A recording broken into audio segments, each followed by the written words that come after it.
El distinguido colega nuestro, el doctor José Hernández, tiene un blog que se denomina Sentido Común. Lo conocemos todos, lo leemos buena parte de nosotros, al igual que el blog de Felipe Urbano de Lara, de Gonzalo Ortiz, y el señor general Paco Moncayo también tiene el suyo propio, como decimos en provincia, el suyo propio. El presidente dice el doctor Hernández, luce con el sol a las espaldas. Para corroborarlo, basta con oír la sabatina del 2 de enero. No sé si ustedes lo escucharon. Cualquier mandatario aprovecharía la primera intervención del año para responder las inquietudes de sus conciudadanos y de paso señalar las prioridades. Entonces dice, Correa en cambio dejó sentado que aquello que le interesa es copiar a Nolan, productor y director de la película Origen. Quiere sembrar algunas ideas en la mente de los electores. Ha sido el mejor presidente de la historia. Esto dice, ustedes lo han escuchado, señores oyentes, dice que su gobierno ha llevado al Ecuador al desarrollo relativo más alto de la región, Él es como un adalid internacional. Y dice que con el Ecuador ha hecho cosas que este momento envidia el mundo entero. Y lo dice literalmente así. En definitiva, el señor presidente se ha dedicado a tallarse un puesto en el panteón nacional. Y lo quiere hacer desde ahora basándose en 4 principios. Poner a competir su gobierno con el pasado. Ese sábado al que me estoy refiriendo, dice Hernández, anunció que le están levantando una lista de los mitos que le endosan y las realidades incontrovertibles a sus ojos de su gobierno. Correa se ha vuelto predecible de un tiempo a esta parte. En rápido periodo, Correa se ha vuelto predecible. Desde hace años, no solo se repite a Nicolás Maduro, a Cristina Fernández de Kirchner, y los dos hicieron lo que él se apresta a sistematizar, un balance de su gobierno con encuestas y estadísticas acomodadas para ponerlo a competir con el pasado. Esto es muy importante, para ponerlo a competir con el pasado. El pliegue propagandístico no puede ser más obvio. Lucio Gutiérrez es fiel testigo, pues lo sigue haciendo tras casi 11 años de haber dejado Carondelet.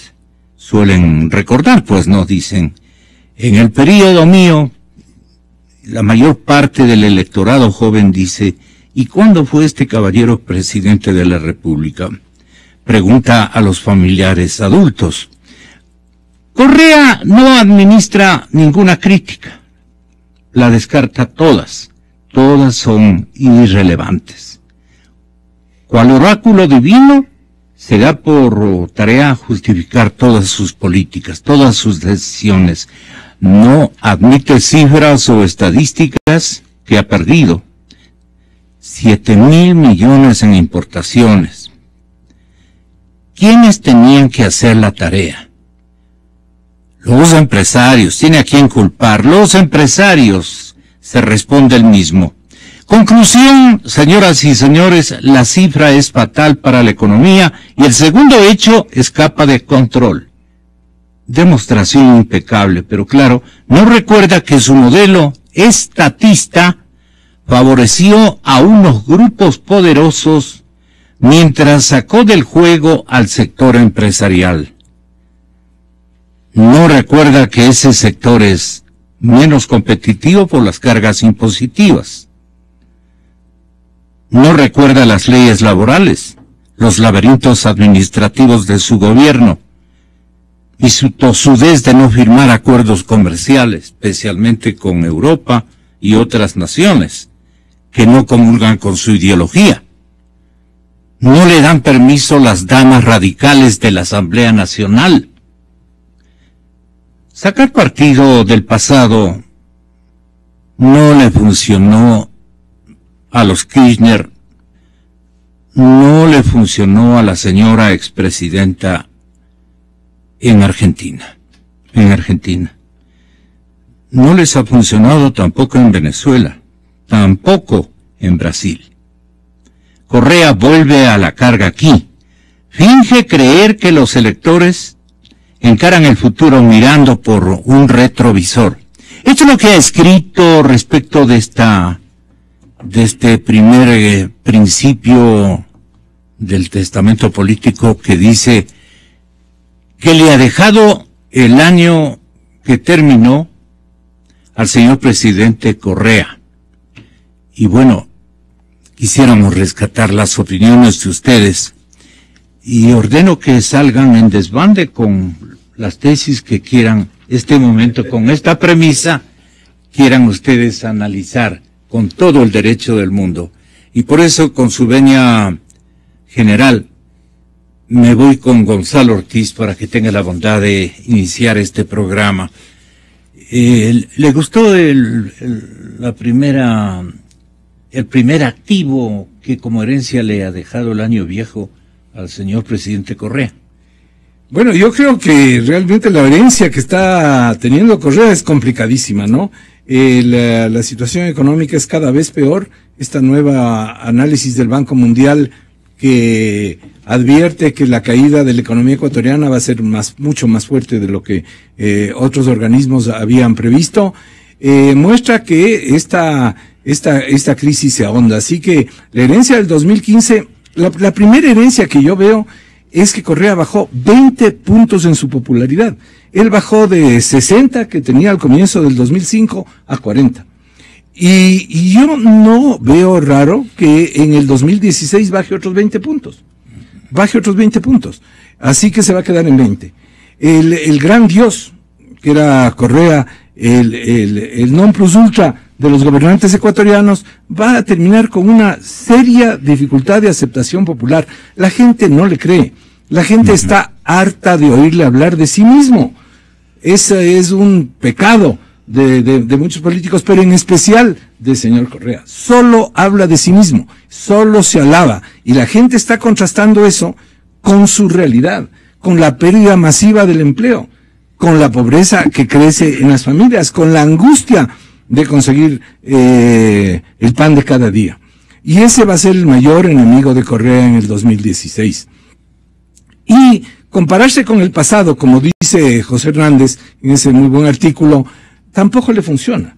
Primero porque para Correa no existe el pasado, pues él fundó la historia ecuatoriana. Antes no había historia, era desconocido sistemáticamente todo lo que se ha hecho antes. Para él no hay historia, y es hasta cómico algunos de los embajadores que vienen cada año a recibir ese lavado de cerebro que les hacen en la Cancillería cada año. Me decía lo cómico que ha sido para él a lo largo de todos los años oírles, por ejemplo, al ministro de Cultura. Cada año hay un nuevo ministro de Cultura y el nuevo ministro se presenta ante los embajadores y dice, por primera vez en la historia. 4 meses. 6 meses, Pancho. Por primera vez en la historia, el siguiente. Y el siguiente, por primera vez en la historia. Y el que sigue, por primera vez en la historia. Bueno, es una cosa cómica. Cada uno de ellos funda el Ecuador. No solo Correa, sino que cada ministro funda el Ecuador. Pero no solo eso, han suprimido la historia como materia. Tanto en el ciclo básico como en el bachillerato, le fundieron, ya no existe la materia de historia. Le fundieron en una materia que se llama ciencias sociales, donde se ve geografía, donde se ve cívica, donde historia del Ecuador se va a ver en un trimestre. Acuérdense que nosotros, tal vez ya estamos mayores, pero nosotros teníamos 1 año de historia del Ecuador en 6º grado y 1 año de historia del Ecuador en 6º curso, pues. Ahora van a ver en un trimestre la historia del Ecuador. ¿Por qué? Porque desprecian a la historia.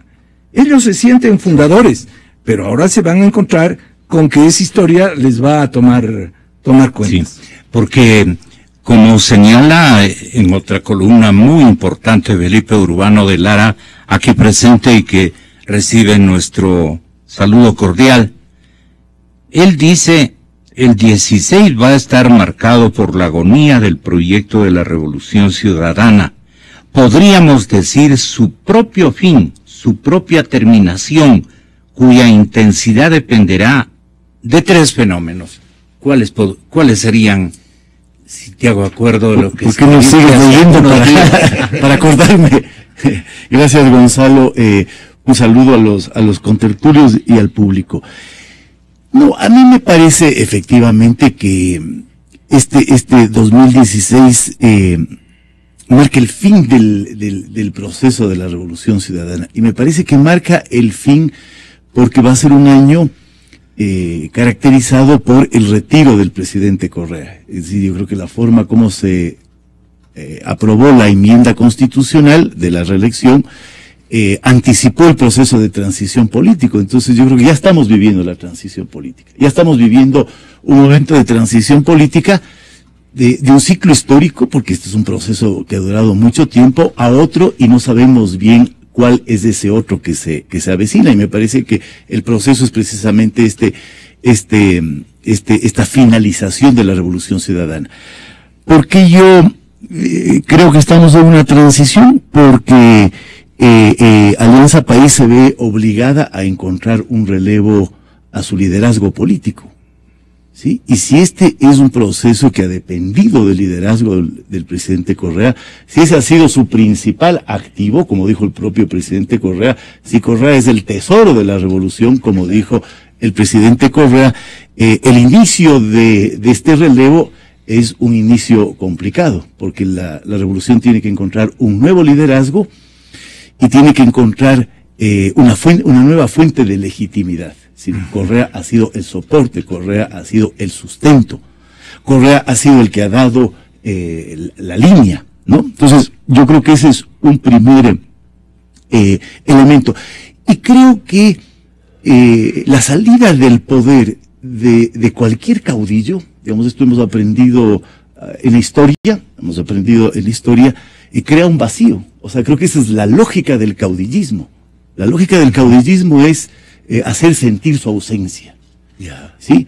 Entonces es un vacío de liderazgo, es un vacío de conducción política que tiene que llenarse. Hay una urgencia de encontrar un mecanismo de legitimidad que reemplace en medio de este vacío y no lo político, encuentra, ¿no? Porque todo rebota en el análisis que hace el propio Correa. Porque al mismo tiempo que están buscando un relevo, el presidente Correa juega en dos andariveles, creo yo. Por un lado, el vacío, es decir, la ausencia del caudillo, pero al mismo tiempo crear la ilusión de su retorno. ¿Sí?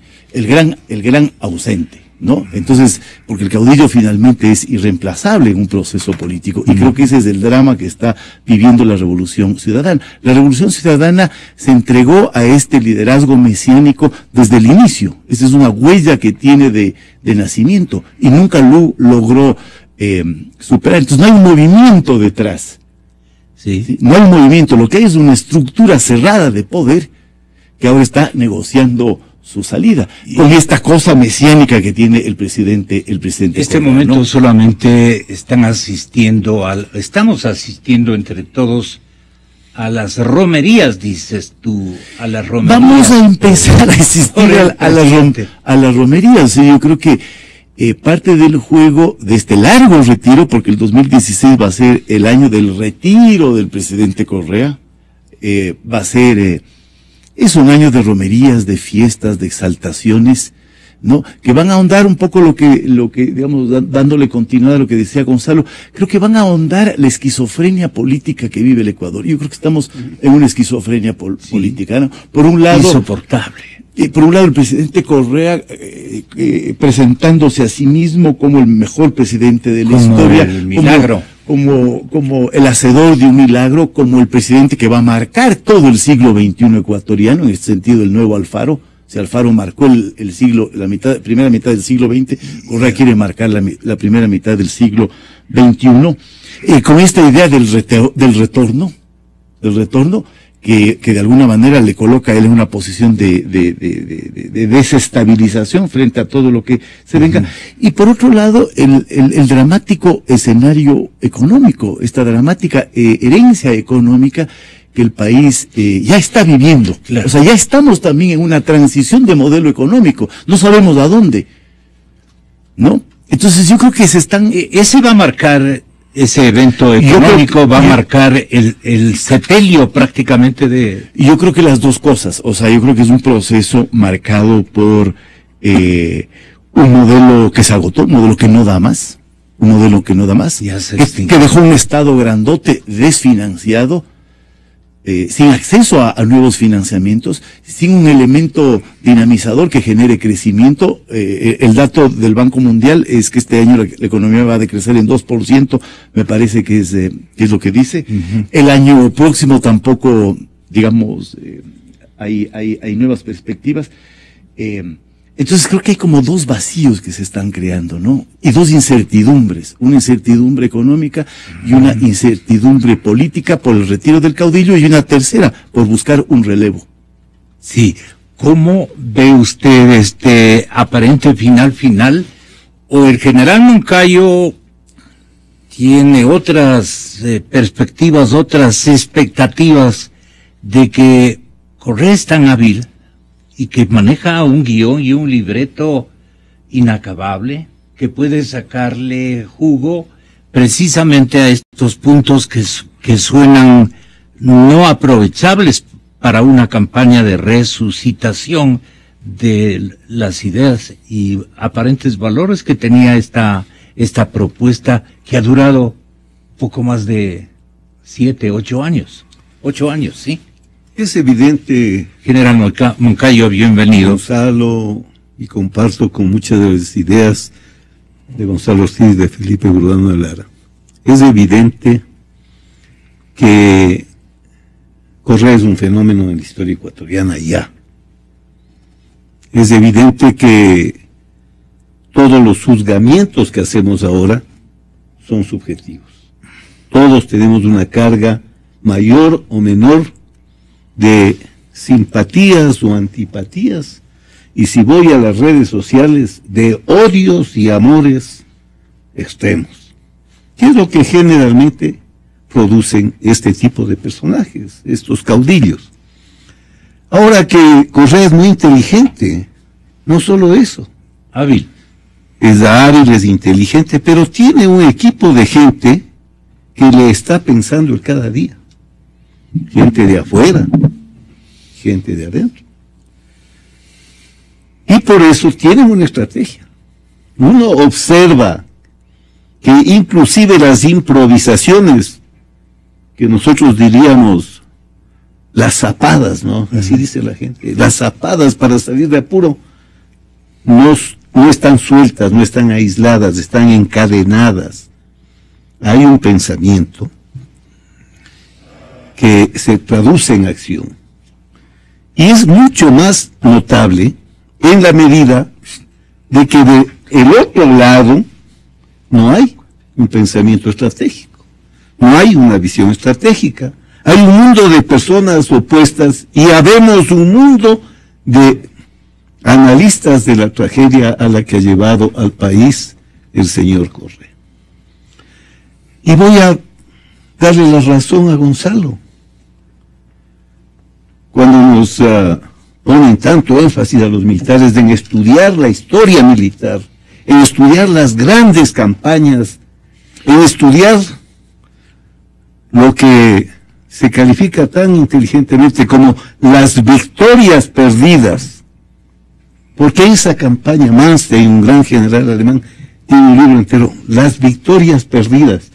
Se aprende pues de por qué una victoria evidente se convirtió en una derrota. Y yo creo que en esta vez en el Ecuador estamos hablando de una victoria perdida, de una oportunidad sin igual perdida, y perdida para muchos sectores, perdida esencialmente para una izquierda que se dejó engatusar por Correa, entregándole el poder para que gobierne no un proyecto de izquierda, no un proyecto nacional, sino un proyecto personal. A Correa no le importa a dónde vaya a parar el país. A Correa le importa esa megalománica figura que de él mismo se ha dibujado. Y lo que va a hacer es por eso riesgoso. Pero José Hernández dice que él va a tener, me refiero al señor presidente de la República, va a tener una herramienta con la que va a armar un combate cuerpo a cuerpo, digamos, ¿no? Porque él también va a garrotear a la oposición, dice, va a deformarla prácticamente la imagen de los opositores y a toda la oposición, hasta tornarle una fuerza grotesca, odiada, lo que él seguramente está recibiendo, no en la ruralidad, pero sí en las grandes urbes, objetivamente, que todo el mundo le ve con ojos, caramba, esas energías deben ser complicadas de administrar por propia salud mental inclusive, ¿no? Porque todo el mundo cuando hoy en Correa es un cataclismo lo que ocurre, se mueve hasta la vereda, hasta la acera de la calle. Y hay un desprecio por el señor presidente, pero ¿de qué sectores van a decir? Porque el pueblo, en cambio, y es verdad, se matan por topar la ropa y si logran la piel del señor presidente, caramba, qué mejor, y van a conversar y platican y qué lindo está y tenemos que seguirle ayudando. Esto no ya no es así, ya no es así. Es que ese es el estado de propaganda. Eso es lo que nos hacen ver. Esos son grandes espectáculos montados para que creamos en este acerto que usted acaba de plantear. No es así. Cuando usted ve al presidente en un escenario de 500 gentes que han ido pagadas, porque eso a mí me dice la gente. Hoy que estuve en Atacames me decía el señor que cuida el edificio, ¿cuánto les pagan para que vayan? Me contaba por qué ha ido. ¿Y por qué no voy a ir? Me decía, ¿no es cierto? Entonces, ese es el espectáculo. A mí lo que me preocupa es que este temperamento, esta personalidad, este proyecto que no es de país, este proyecto que no es de todos los ecuatorianos, este proyecto que es de exaltación de la figura del caudillo, que además si se hubiese estudiado la historia, sabríamos cómo comienzan y cómo terminan todos estos proyectos, nos va a conducir en este año que Felipe dice va a ser de romerías, pero vamos a tener que hacer romerías con la Virgen del Quinche, por la tragedia que va a vivir el Ecuador. Yo no sé cómo vamos a salir de esta situación. Miren, oigo unas soluciones inteligentísimas. Escuchaba a un representante de la banca decir, la solución es congelar sueldos y salarios los próximos 5 años. Hoy escuchaba a un hombre muy inteligente, bueno, la solución es cortar los empleos. Es vivir, si el país tiene 8.000 millones, vivir con 8.000 millones. Claro, eso es muy fácil de decir. Claro. Pero este crecimiento demencial del aparato burocrático, esta contratación demencial, sin guía, sin logística, sin orientación de obras atontas y locas, que no están sistemáticamente concebidas. No se puede, pues, de la noche a la mañana decir, señores, el Estado es excesivo, vamos a votar a la mitad de los empleados. ¿Cómo va a hacer usted eso? ¿Y cómo va a afectar eso a la vida de estas personas, a la demanda de los productos? O sea, vamos a entrar en un año 2016 terrible, porque además, esta figura que quiere salir como la gran figura de la historia ecuatoriana, va a manejar su proyecto personal en situación de crisis y en año electoral, pues. O sea, al presidente le vamos a ver haciendo malabarismos para salir bien. Y lo que vamos a ver después es qué clase de malabarismos podrán hacer los que vengan después para sacarle al país del hondo, profundo pozo en el que vamos a quedar. Porque ya mismo hay encuestas, Gonzalo, no obstante lo que tú mencionabas a grito a grito templado, hace contados instantes, con una carga de justa indignación. Eso ya no es verdad. Pero las tomas, no sé, pues no creo que tengan un delegado en cada canal. Las tomas, hay otro elemento, las encuestas, las que él manda son las reales, las que realmente ocurren en encuestas son, ¿cómo es que les dice? Chimbas, suele decir. Sí, chimbas, sí. Yo creo que, por supuesto, las encuestas pueden equivocarse, pero todas muestran lo mismo. Todas muestran un declive sí, permanente de la popularidad a lo largo de lo que no había pasado en los años anteriores, y eso es un fenómeno sin duda histórico de un presidente que mantuvo su popularidad, pero lo mantuvo mientras tenía plata para gastar y derrochar. Y con esta forma que ha descrito muy bien el general Moncayo, sin ningún tipo de coherencia, sin ningún tipo de planificación, derrochar y hacer obra y contratar a dedo, saltarse todos los sistemas de selección y adjudicar, como acaban de adjudicar estos 2 hospitales del IES a Sinohidro, para que haga los hospitales sin ningún concurso. Y entonces así lo ha hecho a lo largo del tiempo, ha gastado toda la plata que entró y toda la plata que había, toda la plata que estaba acumulada para hacer obras, y ahora algunas de esas sin ton ni son, como por ejemplo 1.200 millones para preparar el terreno para la refinería del Pacífico, y ahí está botado, enterrada esa plata. Muchas cosas, el aeropuerto de Santa Rosa, que no tienen sentido, que tienen un vuelo a la semana. No puede ser, es decir, hemos llegado a una demencia total en esto de y entonces creo yo que ahora es que se le va a cobrar estas facturas, se le va a cobrar a través de este enemigo tremendo que va a ser el desempleo, que está haciendo el desempleo allá a lo largo del 2015 y mucho peor en el 2016. Esta crisis brutal del Ecuador va a ser, es decir, a Correa se le reúne en el último año, en el año electoral. Por eso es que Correa decide no presentarse a la reelección, pues. No es porque sí.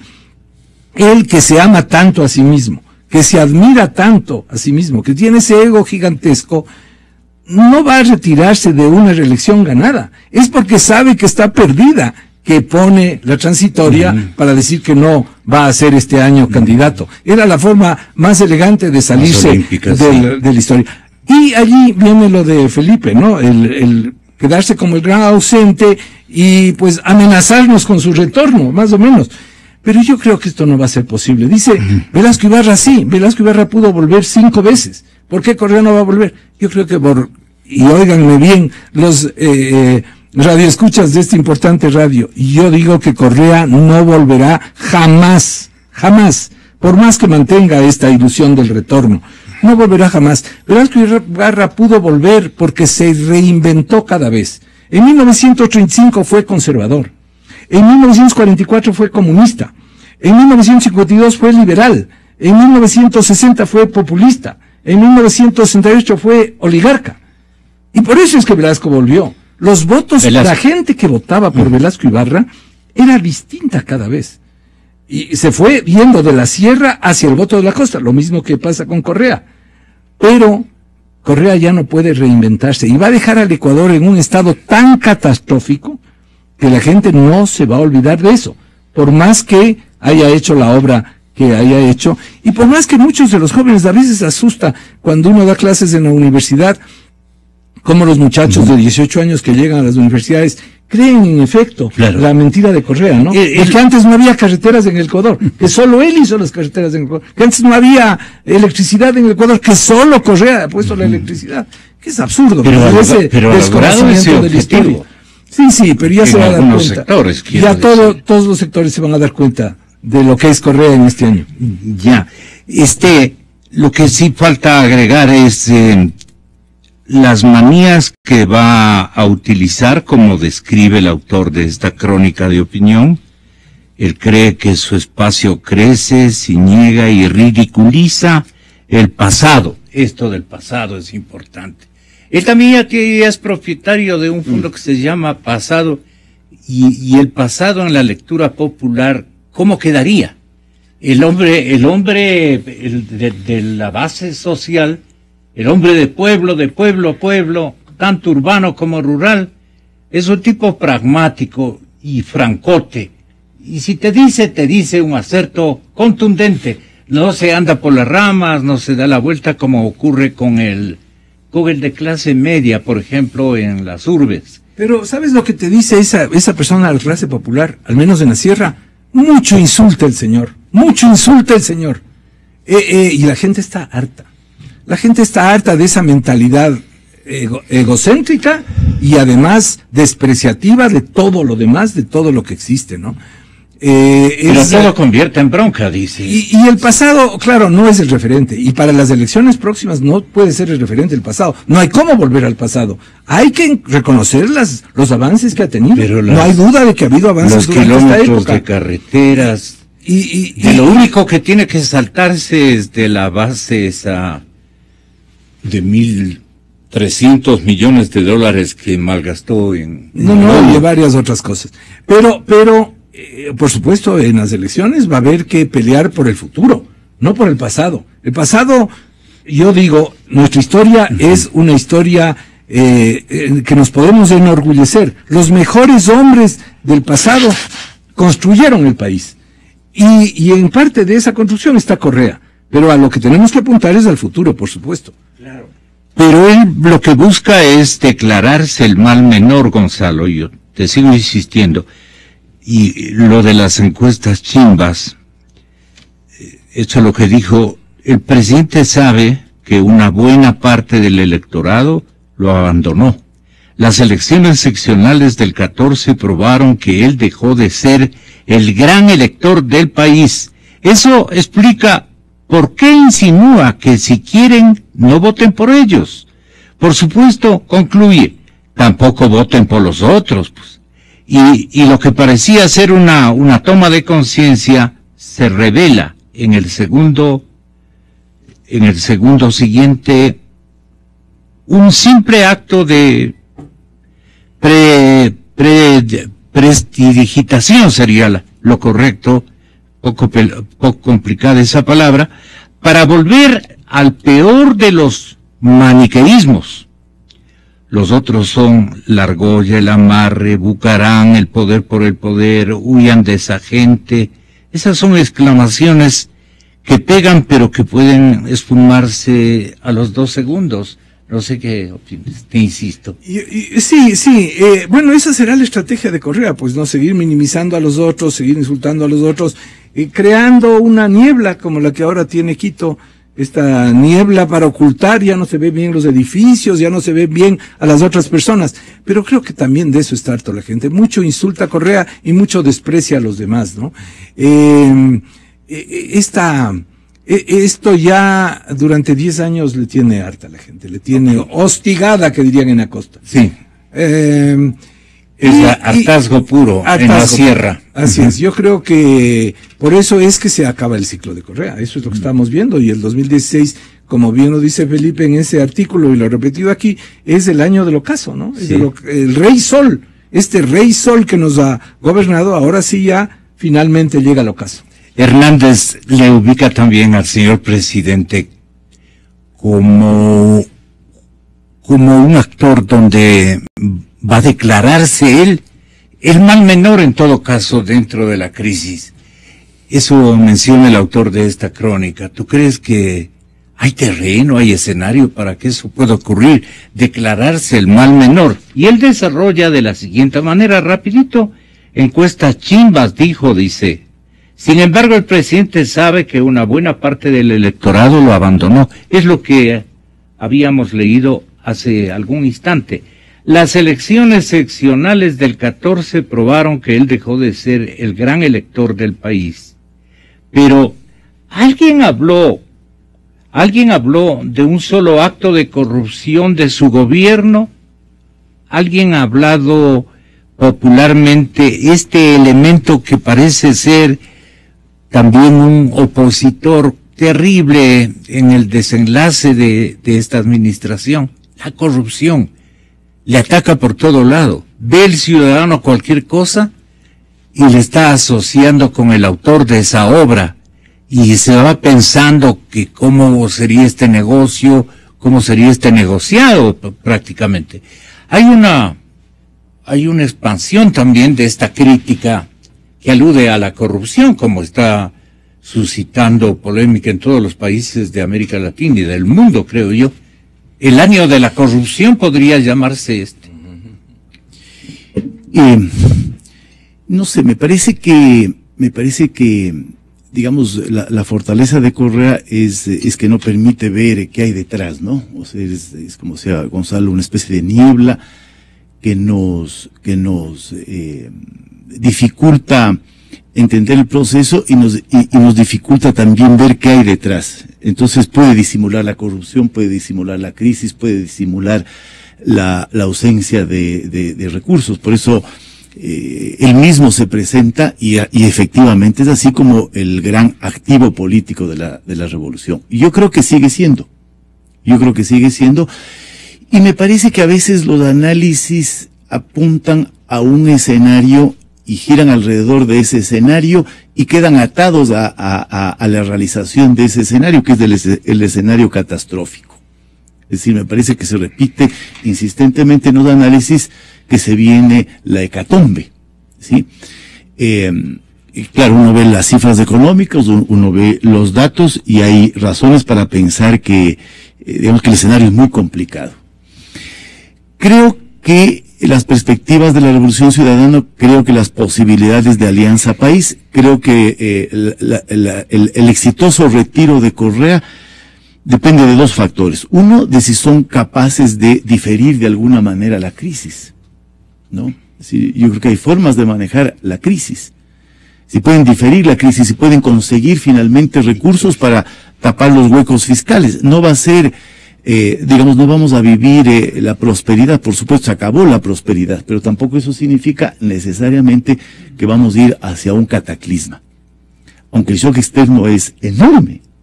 Si es de $80 el precio del barril, estamos ahora en 30. Es decir, hay un shock externo enorme que está afectando. Pero creo que el gran desafío de la revolución es generar liquidez para vivir este año, ¿sí? Y ahí vamos a ver qué capacidades tiene.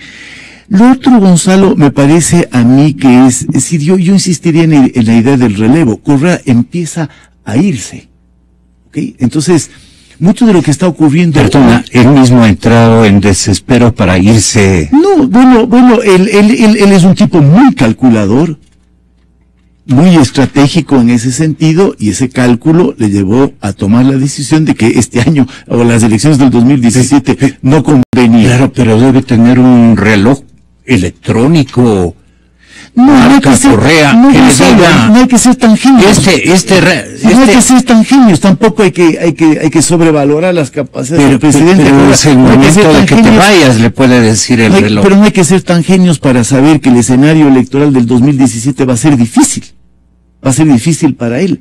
Y como todos apuestan y todos juegan a sostener el liderazgo de Correa, porque la Revolución Ciudadana es Correa, entonces parecería que aquí hay un tipo extremadamente inteligente, ¿sí? Entonces no hay que ser tan inteligentes para imaginarse el escenario del 2017 como un escenario complicado. Pero él no va a botar la toalla, Felipe. ¿Cómo no va a botar la toalla? Ya votó. ¿Qué quieres decir que no va a botar la toalla? Es decir, va a mantener su visión de modelo político, económico. Igual, por lo menos no, le va a hacer creer a los que le creen. Pues, Gonzalo, ¿no? igual, el Alianza País está abocado a encontrar un relevo para el presidente Correa. Y ese es el drama en el que está metido ahora la Revolución Ciudadana y el drama en el que está metido Alianza País. Hay que encontrar un relevo al presidente Correa, ¿sí?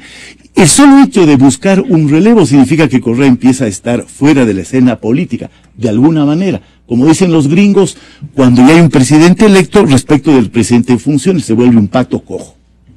Ya no tiene la misma autoridad, ¿sí? Ya no tiene la misma autoridad, porque tienen que moverse las fichas dentro. Y ese moverse las fichas dentro creo que es un proceso complejo, porque Alianza País no es un movimiento homogéneo, no es un movimiento coherente, No es un movimiento que tenga ahora una visión clara de hacia dónde tiene que ir. Tiene que reinventarse. Tiene que reinventarse. Y vamos a ver si puede reinventarse en medio de la crisis. Muy complicado, muy jodido. Tiene que reinventarse y tiene que mantener la cohesión. Entonces me parece que es el otro elemento, el elemento que ha cohesionado a Alianza País ha sido Correa. Digamos, a mí parece que... Pero ha sido Correa con recursos. Es decir, el éxito económico lo que quieras. Le ha dado a él un liderazgo para poder cohesionar a esa fuerza y sacar pecho. Pero también es fortaleza personal de Correa. Lealtad hacia Correa. Es decir, ha mantenido unido al movimiento a pesar de las dificultades 9 años. Sí, no es que hemos visto decisiones, grandes conmociones en Alianza País. Ahí está. En la discusión sobre las enmiendas constitucionales, un asambleísta se abstuvo declarando objeción de conciencia. Entonces, ese es el otro elemento. Si son capaces de lograr una cohesión en el relevo. Y el otro es quién releva.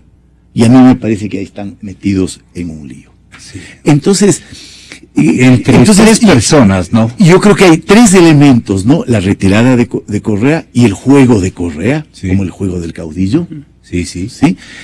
Hay el relevo y las complicaciones del relevo en un movimiento que no es movimiento, que no tiene una estructura, que se ha ido debilitando, que es un círculo de poder, y está lo que decíamos, la crisis, ¿no? Esos creo que son los 3 elementos que van a marcar el 2016. Pero este cuarto elemento, que es la búsqueda de este serio desafío para el presidente, bien difícil que pueda cumplir con este objetivo, quería manifestarles, el que señala el autor de la crónica por la que me he permitido invitarles a discutir: convertir el autoritarismo en armonía.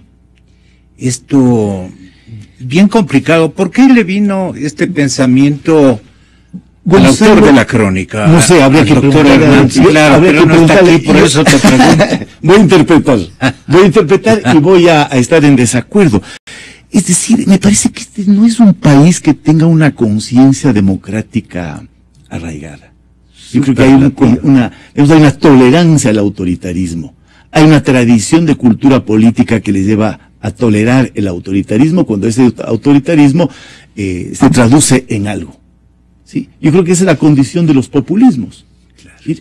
A cambio de garantizar menos derechos sociales, a través del gasto, a través de obras, a través de inversiones. Marido es, como dicen los indígenas, que pegue nomás. No, digamos, no lo pondría en ese plan, no me gusta ese plan, ¿no? Sí. Yo acepto los derechos sociales y renuncio a derechos políticos. Sí, ha sido parte de la historia política del Ecuador. Sí. Entonces creo que hay una tolerancia al autoritarismo y hay una fascinación por el personalismo político. ¿Sí? Por el liderazgo también. Por el liderazgo, pero abusivo. Pero el liderazgo de la persona. Entonces el Gonzalo dice, Velasco Ibarra se reinventaba, pero Velasco Ibarra era el mismo, y los votos de Velasco Ibarra venían de Guayaquil, de la costa. Con excepción de la primera elección, pero de ahí era el arrastre electoral era de la costa. ¿Por qué? Porque hay un tipo de liderazgo, una cosa. Entonces, yo veo esos elementos. ¿Cuánto va a pesar el autoritarismo en la búsqueda de un relevo político ya para el país? Ojalá pese, y esa es un poco la batalla que nosotros tenemos que dar, ¿no? Restablecer la idea de la democracia en este momento de transición política que empieza a vivir el Ecuador. Eso un poco como que no responde que él quiera, me refiero al señor presidente, reemplazar el autoritarismo por una armonía. ¿En qué escenarios? No le logró captar a tal vez ustedes. Probablemente dejar la imagen o construir la imagen de que él en última instancia unifica al país, da un sentido al país, da un horizonte al país. Ya. ¿Sí? A pesar, digamos, de su estilo de polarización, de su estilo autoritario, él es capaz de conducir políticamente al Ecuador, de darle un rumbo, de darle un sentido. Y eso va a explotar él, ¿no? Y él puede marcar estos 9 años, el contraste de estos 9 años con la inestabilidad de los últimos 10 años. Si es que quiere jugar a estos antagonismos entre lo que ha sido su momento político y el pasado. Yo di estabilidad, yo di crecimiento. Pero ojalá, la condición de eso es que el escenario catastrófico no se dé. Porque si viene el escenario catastrófico, entonces el carisma, el caudillo será arrasado por la crisis económica, ¿no? Así es. ¿En qué avión vuelo? Declararse el mal menor también podría ser otro arbitrio que tiene el presidente de la República. Digamos que una circunstancia estratégica que puede utilizar. Doctor Gonzalo Ortiz, tenga la bondad. Declararse el mal menor, esa es una salida muy pobre para alguien que ha sido tan megalómano, ¿no? Pero es que está viendo las encuestas. Él está viendo que ya no tiene la popularidad de antes. Entonces dicen, ok, si hay otros, no voten por ellos, voten por el mal menor que sería su sucesor, el cual no está resuelto todavía quién será. Y lo harán a través podrías incursionar en esa encuestas. Bueno, en esa lectura. Por un lado, el ex vicepresidente Lenín Moreno, sí, que con todo respeto para mí me parece que es una de las personas más sobrevendidas del Ecuador, que está ahora gozando del retiro allá en Ginebra.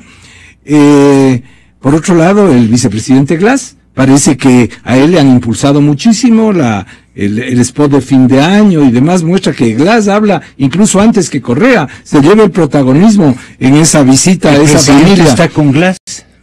Me da la impresión de que quisieran que sea sobre la dama que lidera y preside la Asamblea Nacional. Por supuesto.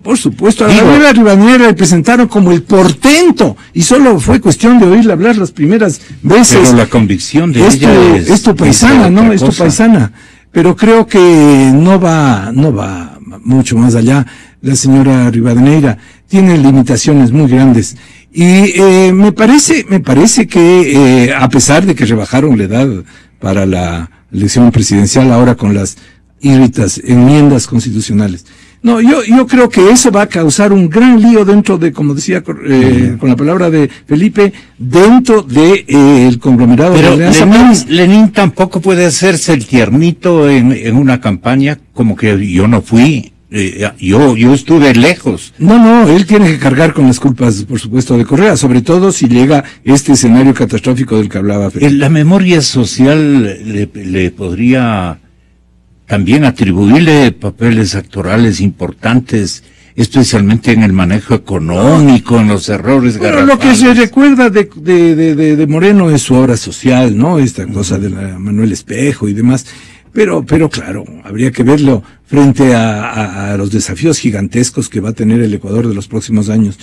Yo creo que por otro lado, Correa y el Alianza País van a tener que moverse frente a lo que también logre la oposición. Hay un cierto movimiento en la oposición de unirse para tener una plataforma mínima, ¿no? Hay 14 movimientos, me parece, que están conversando para tener una plataforma mínima, unos ciertos acuerdos mínimos. Ojalá eso lleve a tener un candidato único, a tener un candidato, si no único, pero al menos un candidato de una fuerza coaligada que represente una verdadera opción para el país, ¿no? Pero eso habrá que ver conforme avance el año, ¿no? Doctor Ortiz, esta última interrogante de lo mismo. El Alianza País, en un momento dado, más que Alianza País, el señor presidente de la República, con el entorno cupular que yo suelo decir, se arriesguen a apoyar a un candidato ajeno al movimiento, que no conste en los registros, pero que sea un hombre que en un momento dado de la campaña quiera hacerse el zapatos charolado, alguna cosa de estas, el guapo, la figura que desperdiciamos. Y me refiero a Alberto Gajigo, algún hombre de esa contextura. Perdóname, un gran arreglador de cuentas. No, ellos necesitan a alguien que sea absolutamente fiel, probadamente fiel a ellos. No van a buscar afuera a nadie. ¿Por qué? Porque necesitan tapar todo lo que han hecho. Necesitan tapar todo lo que... Ese es el gran dilema en este momento de Macri y de la oposición en Venezuela. ¿Hasta dónde fiscalizas lo anterior? Y hasta dónde destapas todo lo que se ha hecho, ¿no? Macri parece que está dando pasos importantes. Esta acusación clara de que el kirchnerismo permitió el avance del narco que hizo anteayer. Hay cosas serias y para eso necesitan a alguien que les tape la retirada. Y en todos los territorios bolivarianos ha habido esa permisividad gubernamental. No me vengan con cosas, incluidos. Entonces, qué difícil resulta hablar de estos temas. General Moncayo, ¿usted cómo ve primero el escenario interno, electoralmente hablando, que escoja al candidato que quiera el señor presidente? Vea, tienen que escoger, pero de los que quiera el señor presidente. Y al último, el que tomará la decisión es el señor presidente, ¿cree usted? Le pregunto a manera de pregunta. Y a manera de pregunta también, ya le ha dicho al vicepresidente actual, tú tienes que cargar con la cruz, le ha haber dicho en palabras mucho más interesantes y amables, ¿no es cierto? Pero, ¿sabe cuál de los dos vicepresidentes, el ex vicepresidente Lenín Moreno o el actual vicepresidente de la República, Jorge Glass, ellos que le conocen, que le han tratado, que le han asimilado en todos los terrenos, especialmente en el político, la indecisión, los intereses en juego, qué sé yo, cuántas aristas examinará el presidente para ya definitivamente decir, entre Lenín y Jorge, yo me quedo con Jorge. O a la inversa, ¿no? Usted le alcanza por su experiencia y también porque les conoce, general, de alguna manera. Sí. Todos les conocemos. Sí. En primer lugar hay que decir que hay fuerzas históricas indefectibles.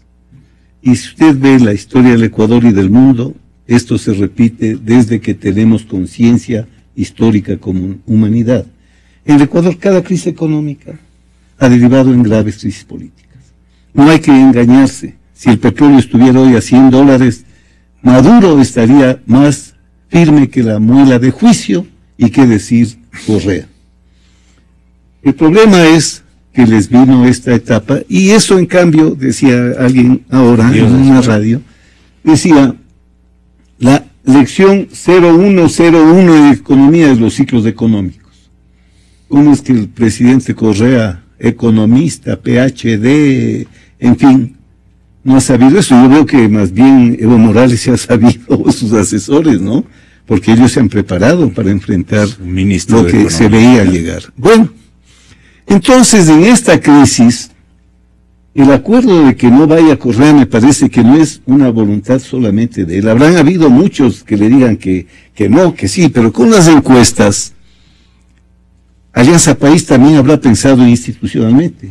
Y si perdemos con Correa, podemos perder con cualquiera menos con Correa. Perdamos con Correa y nos acabamos. Si perdemos con otro, resucitaremos con Correa. Yo creo que ese es un elemento importante. En cuanto a su pregunta, me parece también importante saber que son gente que piensa. Tienen un think tank, un grupo de pensamiento, que están todo el tiempo. Que les hagan caso o no es distinto. Porque hay que ponerse también, ¿qué haría yo en el caso de Correa? Pues, es una buena práctica de reflexión. Siempre vemos desde el otro lado de Correa. ¿Qué haría yo si fuese Correa? Yo estoy de acuerdo en que no solo Correa, sino Alianza País tienen que proteger su retirada. Además, es una táctica elemental de cualquier político, de cualquier partido político.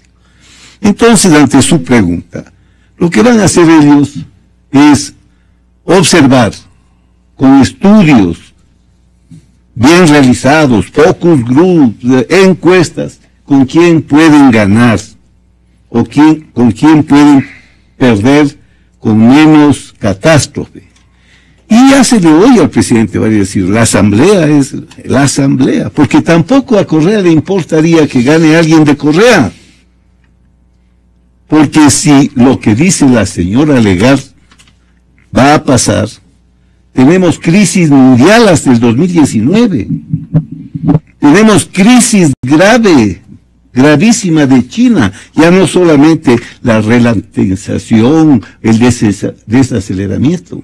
Crisis gravísima del que ha sido motor de la economía. Es un buen punto el que topa usted. Entonces, Gonzalo, si yo me vuelvo a poner en los zapatos de Correa, no, es que venga nomás algún tontito, y no solo que me salvo yo, sino salvo a mi movimiento. Y nosotros nos quedaremos con una buena presencia en la Asamblea para seguir defendiendo que fue el mejor gobierno y para proteger nuestra retirada. Es una buena práctica en el análisis, tanto estratégico como táctico, ponerse como que uno fuese el otro.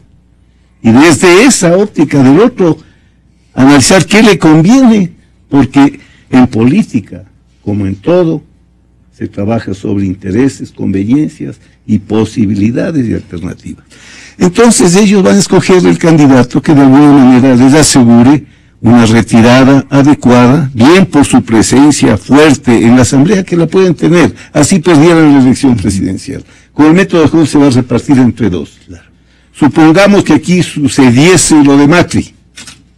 El partido que vaya con el posible Macri, posiblemente sea la primera fuerza en la Asamblea. Pero eso no le quita que Alianza País pueda ser la segunda fuerza en la Asamblea. Me imagino que están trabajando por escenarios, tomando en cuenta todas estas consideraciones. Ellos tienen tácticas comunes que usted puede observar en Venezuela. Por ejemplo, descalificación de candidatos que puedan ser triunfadores o que puedan representar una verdadera alternativa. Asuma un candidato que pueda ser una alternativa. Entonces se inventarán que la Contraloría, que así lo han hecho en Venezuela y no creo que aquí no vayan a hacerlo. Pero él se anticipa en mencionar de que más bien es que el lado opositor va a protagonizar una campaña sucia. Esto lo dijo en la inauguración del anillo vial en Quevedo. Que no se atrevan a jugar con lo logrado. No estamos dispuestos a perderlo. Será una campaña muy sucia, fruto de su desesperación. Ya empezaron. Sacarán sus encuestas chimbas, que ni ellos mismos se creen. Resucitarán a cadáveres políticos. Ya por ahí tienen Osvaldo Hurtado, favor que nos hacen. Pero no se me desanimen, no se me dejen engañar. ¿Cuál es la verdad? Si mañana fueran las elecciones, con Correa de candidato, los volveríamos a derrotar 3-1, compatriotas. Pero el desafío es derrotarlos 3-1 sin mí y ganar la Asamblea Nacional, porque eso es lo que buscan. Ganar la Asamblea para de ahí boicotear, desestabilizar, como lo han hecho en países vecinos. Exa FM. Ahí está refiriéndose a Argentina y claramente a Venezuela. Mire, yo creo que el presidente debe tener una terrible procesión por dentro. El discurso demagógico y propagandístico no es lo que él está sintiendo. Yo me pongo otra vez en los zapatos de él. Es un discurso temeroso. ¿Qué angustia debe tener el hombre de saber que no va posiblemente a tener para pagar sueldos? ¿Cómo podrá dormir uno que ha sido alcalde, que ha sido autoridad, sabe la angustia que es que no tener recursos, ¿no? Entonces, no, para mí el desfile va por dentro, la procesión va por dentro, y él cada vez aparece más seguro, más agresivo, porque es un buen papel de propaganda, no de mostrar debilidad. Si asomase un Correa débil, diciendo discúlpeme, no debía haber... Pero tampoco conviene un líder de oposición que resuene en el ambiente, ¿no? Y que diga, váyase al diablo, presidente tal, usted es un tal y cual y toda la cosa. Pero mire, es que ahí hay que mostrar la otra cara. No podemos reemplazar a un Correa por otro Correa, que es el otro error. La gente anda buscando otro Correa, porque también aquí se ha dicho, y con mucha razón, eso no es liderazgo. El verdadero liderazgo no es gritar, mandar, insultar, patear, descalificar, creerse el inspirado, el Mesías, y después de mí el diluvio. No, pues el verdadero liderazgo es concertivo, el verdadero liderazgo es creador, un verdadero líder crea líderes, integra, por supuesto. Entonces, ahora viene este tema, Gonzalo, que ya deberíamos comenzar a discutir. ¿Qué viene después? El poscorreísmo. ¿Qué viene después? El poscorreísmo. No, yo diría la agonía. La larga agonía. Lo próximo. Porque la agonía va a ser gravísima. Sí.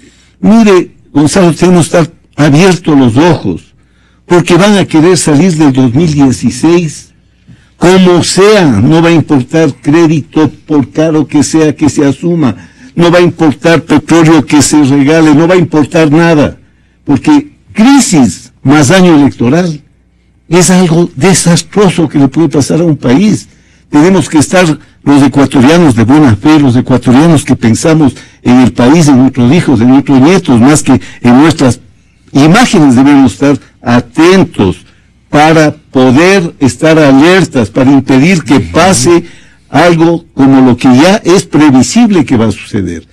Porque entonces, claro, perdemos las elecciones, allá ustedes se equivocaron. Usted no se olvide lo que dijo Maduro.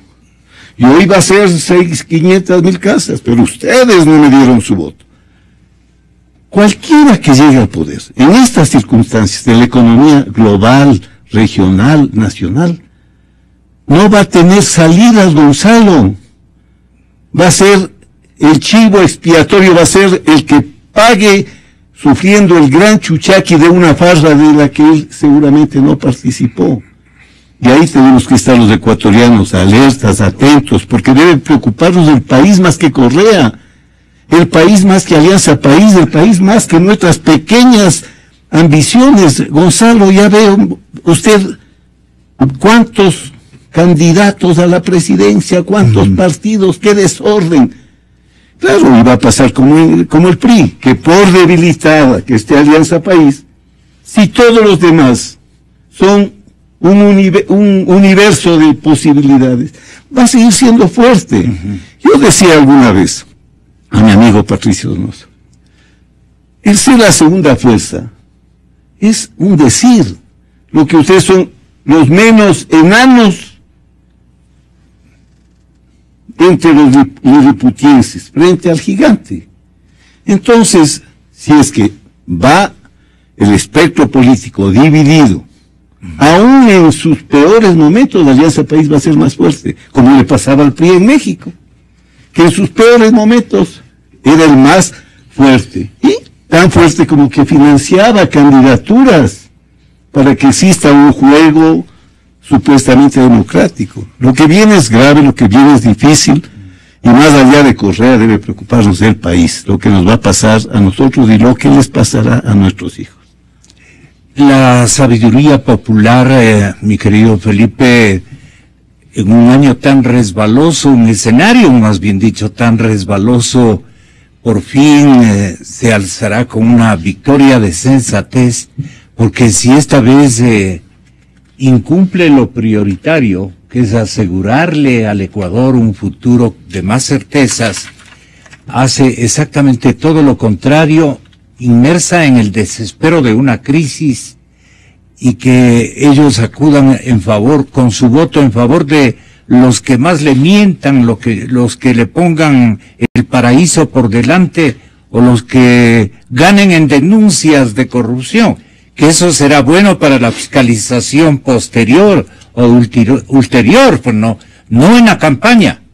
Entonces, que sepan que eso no es un mecanismo de captar la votación, sino saber el guión, el libreto que van a utilizar para salvar, primero, rescatar la institucionalidad y luego salvar la economía en simultáneo, mi querido Felipe.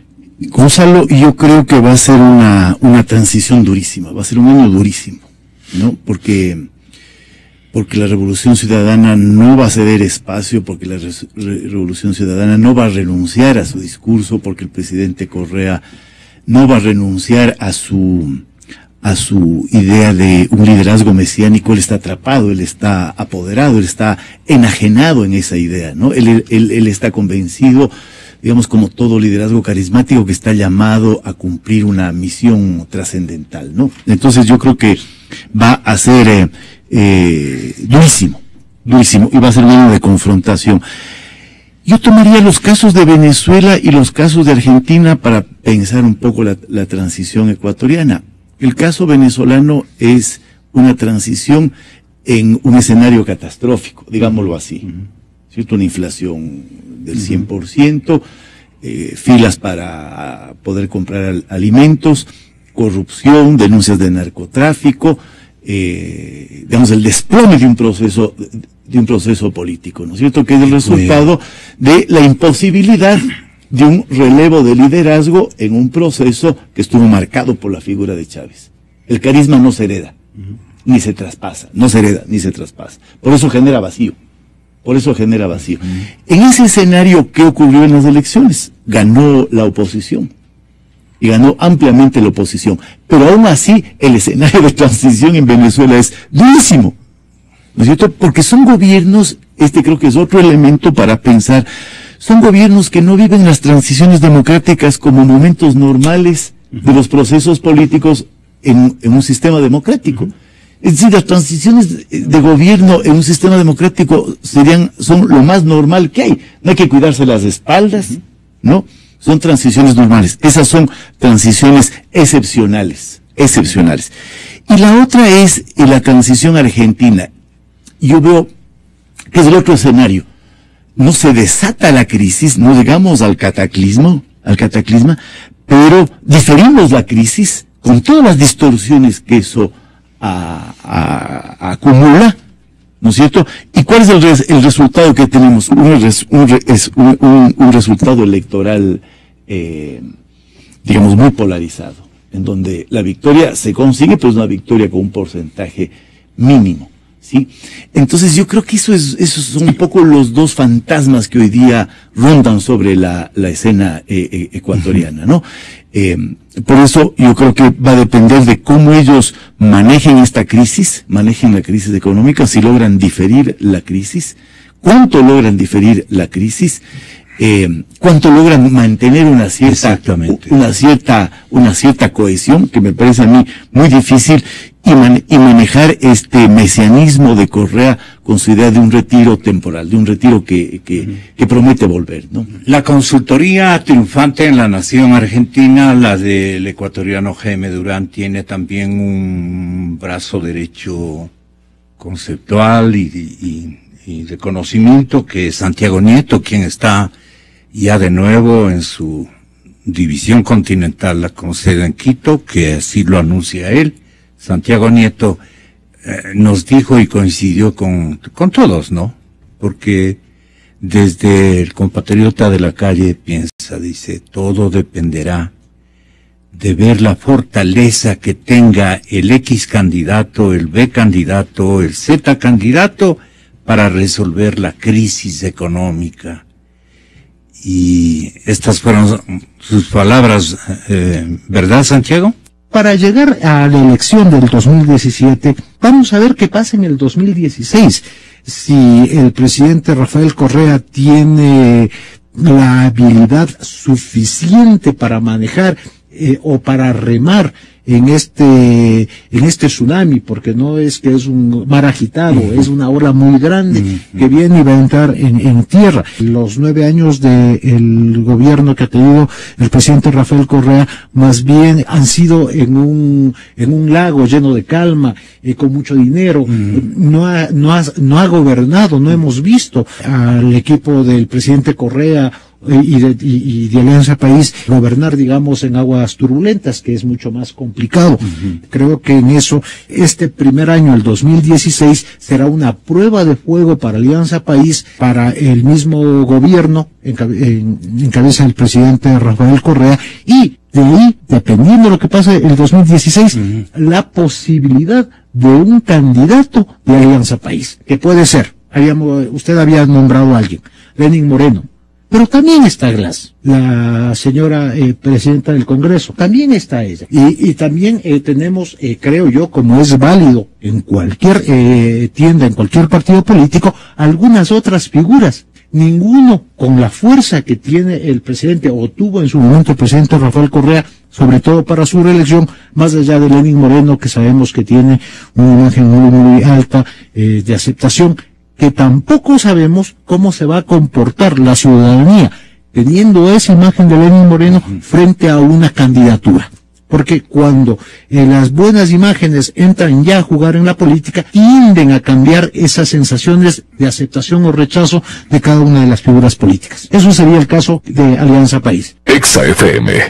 Me dijeron anoche que el doctor Gonzalo Ortiz, cuando les comunicaba a esta jorga de amigos, no era tan jorga, eran dos amigos, me dijeron en coincidencia los dos que él sabía cuál va a ser el candidato, no triunfante, no, pero el candidato que podría servir al Ecuador en semejante crisis. ¿Cuál es, Gonzalo, si podrías reportarlo desde ahora? Yo no tengo ninguna bolita de, no sé quién te haya dicho eso, pero yo creo que hay que buscar gente como el que está sentado a mi lado, Paco Moncayo. Gente que sea líder nato. Una de las cosas que yo admiro en Paco, yo trabajé bastantes años con él en la década pasada como concejal, es la capacidad para ver todo el abanico de problemas y poder afrontarlos a la vez. Esa es la mentalidad de un estratega, ¿no? Hay otros gobernantes que se concentran en una cosita y dejan todo lo demás a la buena de Dios. Paco tenía todos los hilos del gobierno municipal, en este caso, a su mandar, y los tuvo también en la guerra del Cenepa. Yo te jugué una broma, pero muy bien por lo que estás diciendo. Y sin duda, hay que buscar gente como él. Yo veo que él tiene resistencias. Habrá que ver además cómo se logra una unidad de partidos, pero por supuesto la unidad tiene que ser a base de un programa, más que de una persona. Pero hay que tener a alguien así, pues, alguien con esa prestancia, con esa autoridad moral, con esa capacidad para sacarnos de lo que va a dejar el tsunami que decía Nieto, ¿no? Sí. Tú terminas el programa sin más preguntas. Lo que quieras decirnos finalmente, Felipe, de todo lo que hemos conversado. Bueno, esto, reiterar que ya estamos viviendo una transición, es una transición que se anticipó por el mismo cálculo político del gobierno. Y yo temo, Gonzalo, un escenario de fragmentación. Es decir, yo tengo esta imagen de el reverso de lo que hemos vivido en los últimos 9 años, ¿no? Hemos vivido en los últimos 9 años un liderazgo poderoso, un liderazgo fuerte, un liderazgo que nos ha llevado, digamos, en una dirección, un movimiento político apalancado por ese liderazgo que ha predominado, que ha hecho lo que ha querido. En este sentido es un momento inédito en la historia política del Ecuador. No hemos tenido un movimiento con tanto poder, con tanta capacidad, con tanto dominio político, que está empezando a vivir este fin de su ciclo, ¿no? Yo veo eso clarísimo, un fin del ciclo político de la revolución, que implica el relevo del liderazgo de Correa, tener a Correa temporalmente fuera de la escena política, y la crisis. Pero creo que el reverso de este ciclo político es la fragmentación. Fragmentación en la oposición, fragmentación en el propio movimiento de gobierno. Y yo creo que quien va a posicionarse mejor este año para las elecciones del 2017 serán quienes logren vencer este espectro de la fragmentación, que puedan reconstruir una visión del país. Ya sea si Alianza País es capaz de reinventarse o si la oposición es capaz de crear un horizonte nuevo que le dé una salida a este fin de ciclo político y pueda abrir un nuevo ciclo. Ese es el espectro que yo le veo al país. En medio de la crisis económica, la fragmentación y la urgencia de encontrar, de articular una nueva visión que le dé otro horizonte al Ecuador. Muchas gracias por la presencia, distinguidos. Hago el que no estuve aquí y que no escuché, porque los amigos piensan de uno mejor de lo que uno mismo piensa de sí mismo. Así es que, Gonzalito, muchas gracias. No es por amistad, Paco, es por patriotismo, Hay que pensar en el país y por eso es que pienso que alguien como tú podría ser la persona que nos conduzca.